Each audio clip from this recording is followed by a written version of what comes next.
Muli Bwanji San Luis Obispo, or as we say in northern Malawi, Muli Uli. My name is Devin Ripner. I'm a Peace Corps volunteer in Malawi. I spent most of my life in San Luis Obispo, really enjoyed it. Went to San Luis Obispo High School, played tennis under Ken Pete. It was an amazing experience. After finishing high school, I went to college at UC Riverside, where I majored in environmental science and did research with soil physics. After finishing college, I decided to join the Peace Corps, and as part of my Peace Corps service, I was sent to Malawi.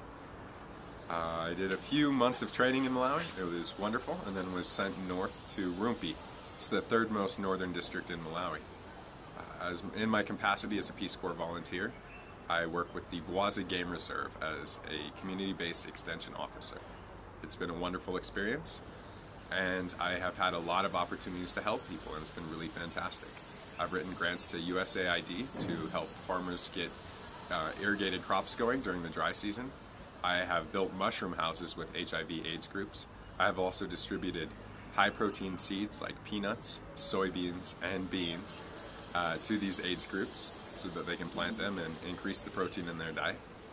So I have a lot of experience at this point in northern Malawi in doing development work. I have also done tree nurseries to help with the deforestation issues. I've helped neighbors plant fruit trees. I've done compost demonstrations, liquid manure demonstrations. So at this point in my service, I feel like I know the area very well and that I'm used to doing aid. Earlier this year, earlier in 2009, a community relatively close to me, about 6 kilometers away, approached me about building a school. And I thought about it, I mulled it over for a while, and decided that it was the right thing to do. And so we'll be building a primary school in Kalakalaka. Kalakalaka is 6 kilometers south of the nearest primary school and 6 kilometers north of the nearest primary school. This is an issue, especially in Malawi. The roads are terrible, the weather can be awful, and it's not like the States. You can't take a school bus to school. Most people don't have umbrellas, and those that do, they're so expensive they would never give them to their kids. They don't have rain boots, rain jackets, things like that. And most of the children only have one set of school shoes and one school uniform. And, you know, during the rainy season as they walk to school, they're not walking on a tarmac road, they're walking on a dirt road. And this dirt road turns into a mud cesspit.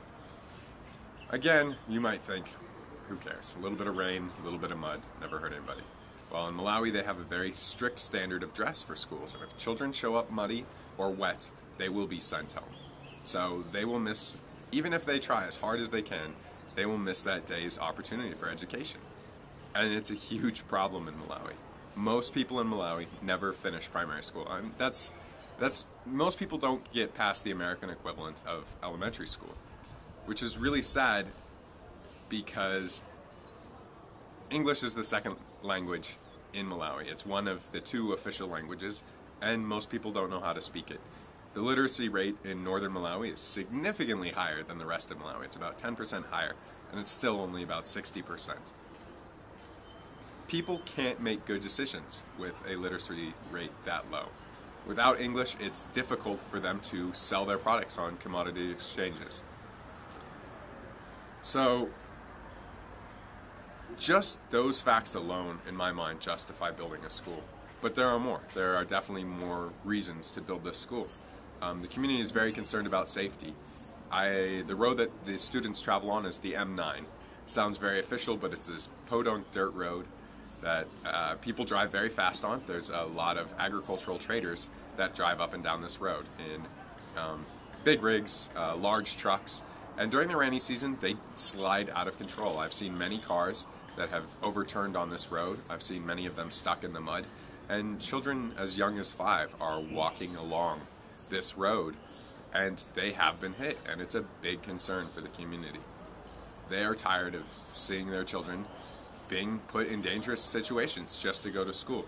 And it's a big choice for parents. I mean, do you send your child to school on a rainy day, knowing that they'll get their education, but that they could possibly get hit by a car, or that they might get sent home? It's a very difficult choice, and parents are reluctant to make it. If this school is built in the area of Kalakalaka, it will have a huge impact on the community and a huge impact on children's lives there. And in my role as a Peace Corps volunteer, the thing that I've come to realize the most is that education is the single most important thing that we can do to help countries develop. It doesn't matter what else we do, as long as the populace is not educated, nothing will change. And the funny thing is, it's one of the easiest things that we can change. So a project like a primary school in Kalaka actually has the largest impact that you could do with $8. So please think about this, support. Just your best wishes are all that I can ask for. I'd really appreciate you guys to think about this. So thank you very much, and Tisanganenge when I come back to San Luis Obispo. Thank you very much.